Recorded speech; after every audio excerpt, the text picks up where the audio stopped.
सीता को तारीफ शब्द पता ही नहीं था। घर के सारे काम वह एकदम सही सही करती थी। खाना बहुत स्वादिष्ट बनाती थी। लेकिन फिर भी आज का खाना अच्छा था। बहू ऐसा उसकी सास कभी नहीं बोलती थी और पति भी कभी उसकी प्रशंसा नहीं करता। उसने बनाया हुआ खाना चुपचाप खाकर उठकर दोनों पति और सास चले जाते थे। उसने खाना खाया या नहीं, इसका उन दोनों को फर्क नहीं पड़ता था। सास को वह पसंद नहीं थी। उसके हाथों से जरा सी भूल हो गई तो सास तुरंत गुस्सा करती। उससे भी बुरी बात यह थी कि उसके पति और उसके बीच बातचीत का ज़्यादा नहीं होती थी और उन्होंने ये चुप्पी बनाए रखी थी। वह उस पर ध्यान नहीं देता था। परदेश में पढ़ाई करने गया हुआ छोटा देवर मात्र समय समय सीता को फ़ोन करता और पूछता था कि भाभी कैसी हो। उसका फ़ोन आने पर सीता बहुत खुश होती। उसका मन हल्का करने का उचित स्थान था। सीता कुछ ही दिनों में देवर की पढ़ाई खत्म हो गई और वह घर आया। थोड़े समय के भीतर उसे एक अच्छी नौकरी भी मिल गई। सीता को बहुत आनंद हुआ। नौकरी लग जाने के बाद उसकी सास अपने छोटे बेटे की शादी के लिए बातचीत करने लगी, पर देवर को एक भी लड़की पसंद नहीं आती थी। इसने ही बोला होगा उसे मना करने को, सोचकर सास सीता को ही दोष दे रही थी। सीता को चिंतित देखकर देवर ने अपनी माँ से कहा, मैं एक लड़की से बहुत प्यार करता हूँ, मैं उसी से शादी करूँगा। उसने जिद की, देवर जी यह बात पहले बतानी चाहिए थी ना। सीता ने ये बात अपने पति के कान पर डाली। इस बात पर उसने थोड़ी किटपिट की, लेकिन लड़की देखकर वह भी तैयार हो गया। सवाल बचा सास का, अपने छोटे बेटे का मन कैसे दुखाएगी वह। बाद में उनकी भी हाँ हो गई। सीता को बहुत खुशी हुई। उसे लगा एक अच्छी सहेली आ जाएगी अब साथ देने के लिए, दिल के राज बताने के लिए। पर कैसी होगी छोटी देवरानी, रस बस जाएगी हमारे साथ और इस घर में, या वह एक अलग दुनिया बसाने पर जोर देगी। देवर जी को इस विचार से थोड़ा टेंशन में आ गई सीता। कुछ दिनों बाद सीता की छोटी देवरानी चौखट लांग घर में आई। देवरानी में घर में आते ही सारे घर की जिम्मेदारी अपने हाथों में ले ली। अब सास ने अपनी छोटी बहू की ज़्यादा ही तारीफ करना शुरू कर दिया। उसे माँ जैसा प्यार करने लगी। यह देखकर सीता की आंखों में आंसू आ जाते। वो सोचती, मैं भी तो यही काम करती थी, फिर मेरे साथ ही क्यों ऐसा बर्ताव। अब थोड़े दिनों बाद छोटी देवरानी पूरे घर पर राज करेगी और फिर मेरी जगह वहाँ कोने में होगी। अपने ही विचारों में खो गई सीता।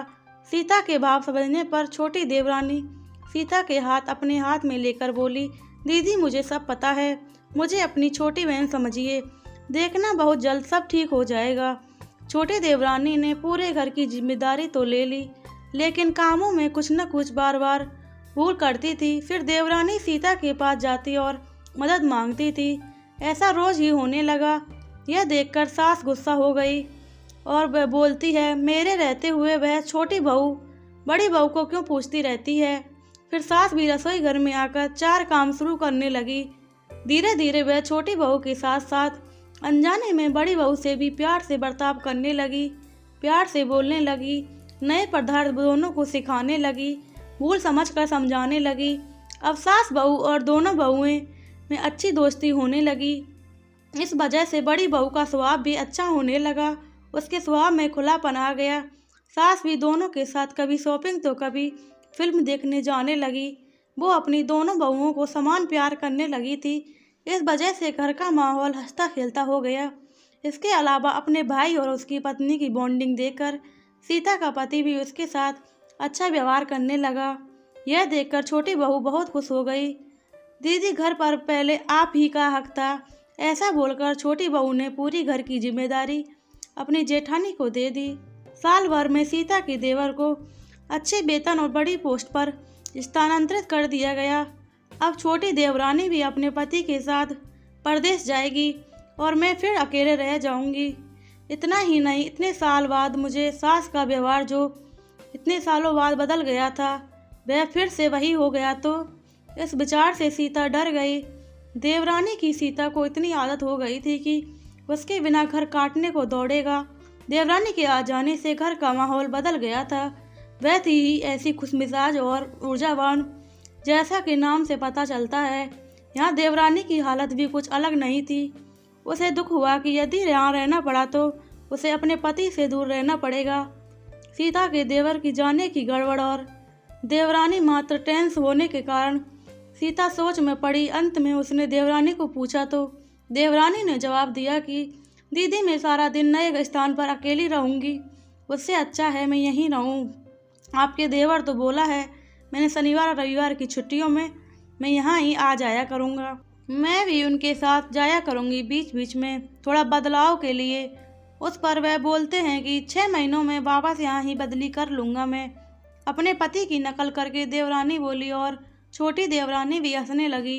अपनी आंखों के आंसू पोंछते हुए सीता बोली, छोटी यह दिन वापस नहीं आने वाले, जाओ तुम अपने पति के साथ, उनके साथ भी तो कोई होना चाहिए था। दीदी आपने मुझे बड़ी बहन का प्यार दिया, वैसे ही भैया के रूप में मुझे एक बड़ा भाई मिला। ये भरा हुआ संसार छोड़कर मैं कैसे जाऊं? वहाँ अकेली का मन नहीं लगेगा। 6 महीने का तो ही सवाल है, वे आते रहेंगे यहाँ पर। यह सुनकर सीता ने अपनी देवरानी को खुश होकर गले लगाया। तभी से देवरानी सीता को बोली, अपने पति के साथ एक अलग जीवन बनाने में समय नहीं लगता, अपनों में रहकर पति की प्रतीक्षा में ही आनंद है। दोस्तों, 2 अलग अलग घर और ससुराल से आने वाली यह लड़कियां अपने नए घर के लिए सब कुछ करती हैं, पता ही नहीं चलता कि कब एक दूसरे की आदत हो जाती है।